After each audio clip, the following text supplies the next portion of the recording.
Desde o Antigo até o Novo Testamento, vemos repetidas advertências nas Escrituras a respeito do perigo das misturas. Uma mensagem sobre santidade, Deus fala sobre não misturar o santo com o profano, sobre o seu povo escolhido não se misturar com os outros povos e os seus costumes.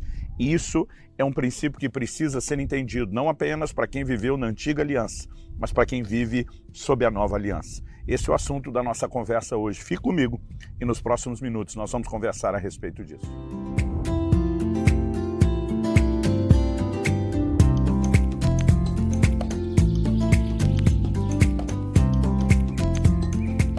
Estou hoje na cidade de Chapuri, no estado do Acre, passando para trazer mais uma palavra ao seu coração. O plano original de Deus para a humanidade envolve pessoas santas. Ele nos escolheu nele antes da fundação do mundo para sermos santos e irrepreensíveis, diz Efésios capítulo 1, versículo 4. Embora haja uma obra de santificação inicial, quando o homem tem o seu encontro com Cristo, passa pela experiência de conversão, da regeneração, isso não é tudo o que precisamos experimentar sobre santificação. É certo que nossos pecados são perdoados, toda a culpa é removida, somos justificados, o que significa até mais do que perdão, somos feitos legalmente falando justos aos olhos de Deus, mas há um processo de santificação progressivo. E nele, nós precisamos entender algumas figuras que a palavra de Deus nos apresenta. Uma delas pode ser vista a partir da perspectiva do simbolismo, de como Deus tratou com a nação de Israel no Antigo Testamento.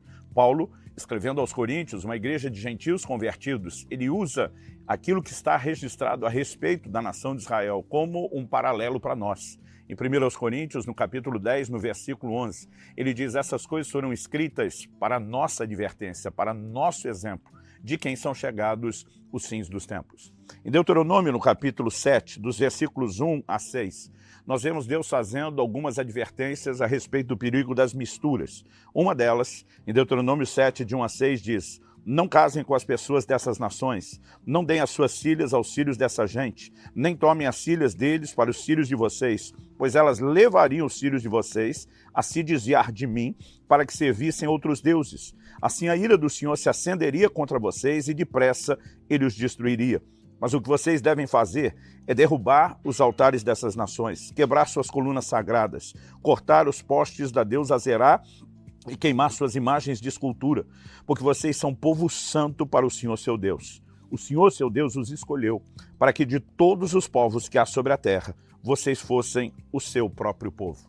Nessa ideia, de um povo santo, e a palavra santo significa separado para o uso exclusivo de alguém.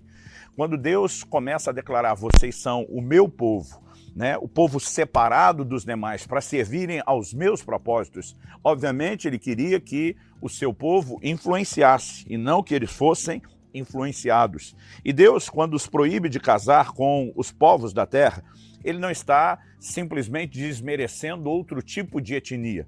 Deus dá um motivo e ele não tem nada a ver com raça, ele tem a ver com comportamento, com hábitos adquiridos. Ele diz: essas pessoas não me servem, servem a ídolos. E se vocês entregarem seus filhos em casamento às filhas deles, elas vão arrastá-los para longe de mim, vão afastar vocês da minha presença. E Deus começou a adverti-los a respeito do perigo das misturas. Porque muitas vezes não percebemos como as misturas são uma estratégia que o inimigo usa para afastar o povo de Deus da presença do Senhor, do propósito e do trilho dessa vida de santidade. Essa advertência, apesar de ter sido repetida pelo Senhor inúmeras vezes, ela foi desconsiderada, ela foi desobedecida ao longo da história e sempre o resultado se demonstrou exatamente de acordo com aquilo que Deus tinha falado. Por exemplo, Balaão aconselha Balaque a enviar as mulheres do seu povo para prostituir os israelitas, exigindo deles um pagamento, que não era dinheiro, mas sim que eles se curvassem diante dos deuses dela. Essa é apenas uma de várias das situações ou dos exemplos que nós encontramos nas Escrituras e mostram o como, de fato, essas misturas se tornaram, ao longo do tempo, ao longo da história, perigosas. Porque quando alguém não tem uma postura firme de compromisso, a ponto de converter e influenciar outros, normalmente o que acontece é o oposto, o reverso. Essa pessoa acaba sendo influenciada. E quando eu olho para as Escrituras, eu percebo que Deus, ao estabelecer esse tipo de advertência, ele queria o melhor para nós e para os outros. Ao não querer que nós fortalecêssemos e propagássemos a cultura, por exemplo, idólatra de outros, Deus está demonstrando misericórdia para com eles porque quer que eles se arrependam e saiam do engano. Ao nos poupar de ser influenciados por eles, Deus também está demonstrando o seu amor por nós e evitando que nós sejamos arrastados para o engano. De qualquer forma, há duas perspectivas. Podemos distorcer o propósito de Deus e tentar dizer que ele apenas está tentando cercear a liberdade humana. Quase como um pai, por exemplo, ao estabelecer restrições para uma criança que não tem aquela capacidade de juízo, de fazer todas as escolhas, que não sabe lidar com o perigo, quase como se o propósito do pai fosse apenas cercear o filho e não demonstrar amor, zelo e preocupação por quem ama. Mas nós podemos olhar isso da forma e da perspectiva correta. Deus tem um propósito. Para que o seu povo ande nesse propósito, ele precisa entender não apenas como fazer, mas também o que ele não pode fazer. E os perigos das misturas sempre estiveram presentes. E as mesmas advertências, elas se repetem, por exemplo, na Nova Aliança.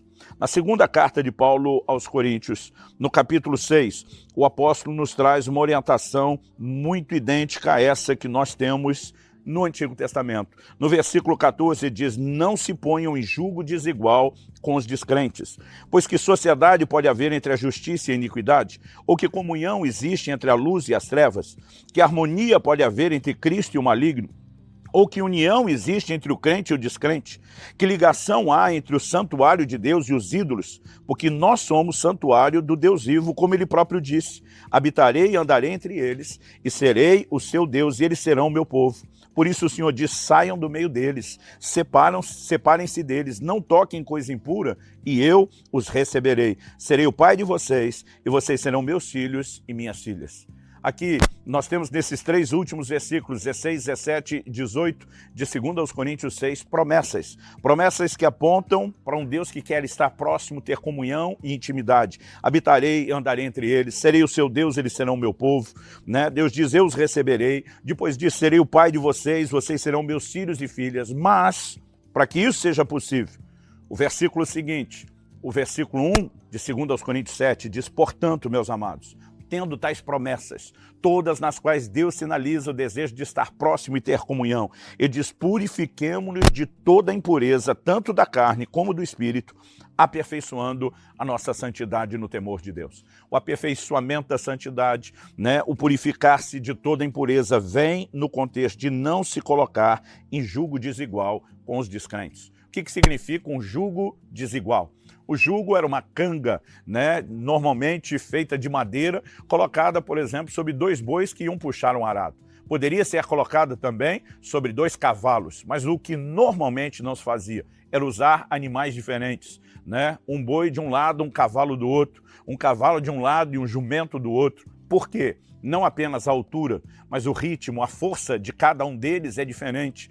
E eles, na verdade, teriam muita dificuldade de se mover juntos debaixo do mesmo jugo. O que eu e você precisamos entender que Deus está dizendo que quando tentamos trazer para o jugo uma pessoa que não partilha da nossa fé, isso se torna um jugo desigual. O que significa um jugo?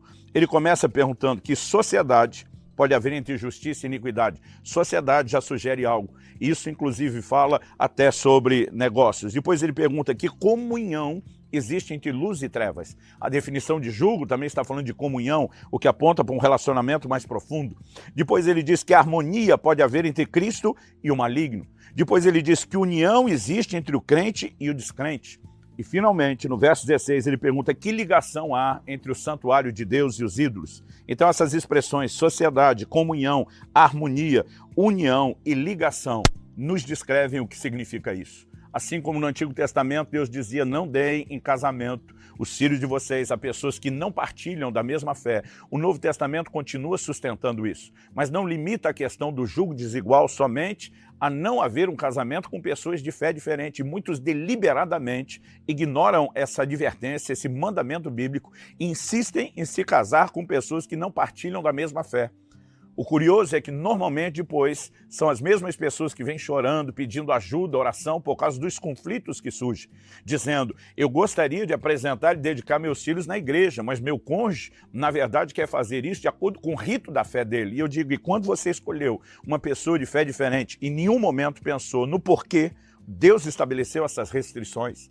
A verdade é que quando começamos a permitir misturas de todo gênero, elas vão comprometer a nossa capacidade de andar dentro do plano e do propósito de Deus. Essa, por exemplo, era a responsabilidade sacerdotal. Agora, é evidente que os sacerdotes acabaram falhando. Ezequiel 22, 26 diz: os seus sacerdotes transgridem a minha lei, profanam as minhas coisas santas, não fazem distinção entre o santo e o profano e não ensinam a diferença entre o puro e o impuro.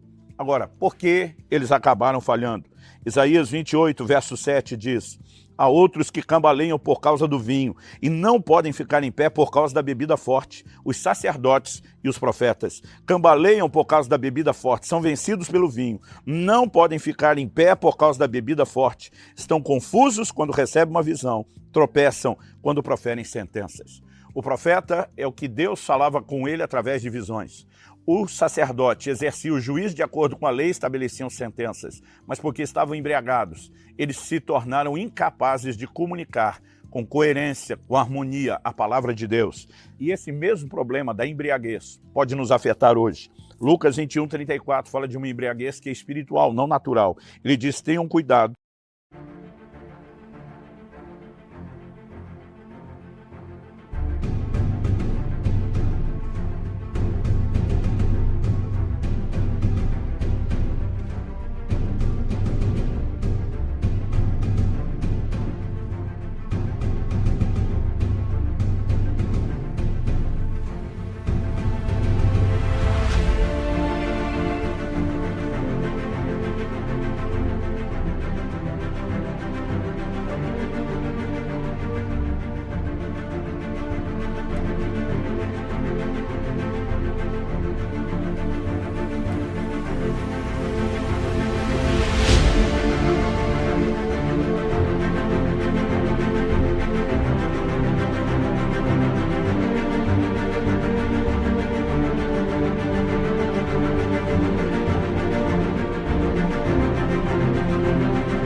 Para não acontecer que o coração de vocês fique sobrecarregado com as consequências da orgia, da embriaguez e das preocupações do mundo, né? Isso pode, de fato, sobrecarregar o coração de alguém e roubar o discernimento espiritual. Quando começa a haver mistura entre as coisas de Deus e o mundo, quando começamos a nos tornar essa geração indefinida, estamos diante de um problema sério.